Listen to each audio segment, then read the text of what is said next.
UEFA Millatlar Ligasining chorak final bosqichi doirasidagi uchrashuvlar boshlandi. Kecha tunda Kopengagen shahridagi Parken o'yingohida Daniya terma jamoasi Portugaliyaga qarshi bahs olib bordi va 1-0 hisobida g'alaba qozondi.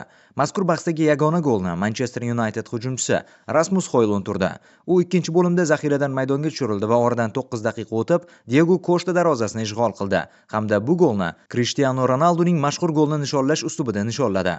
O'yindan so'ng ayrim muxlislar bu Ronaldoga bo'lgan hurmatsizlik va uni masxara qilish deb hisoblab, Hojlundni tanqid qilishdi. Biroq daniyalik futbolchi bu nishonlashdan maqsadi nima bo'lganini tushuntirib berdi. U mening kumirim. Men uni masxara qilmoqchi emasdim. U menga va mening futbolchilik faoliyatimga juda katta ta'sir ko'rsatgan.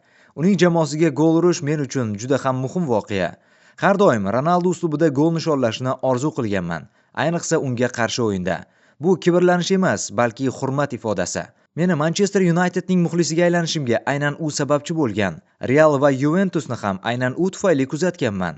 Shuningdek, bir kuni uning ichki kiyimdagi fotosuratni ko'rib, "Xo'p, men ham shunday ko'rinishni xohlayman" deb o'ylagandim. Shuning uchun har kuni yotishdan oldin turli mashqlarni bajarishni boshlaganman. Daniya va Portugaliya terma jamoalarining javob o'yini 23-mart kuni Lissabonda bo'lib o'tadi. Unda Roberto Martinez shogirdlari bu mag'lubiyat uchun revansh ola olishadimi?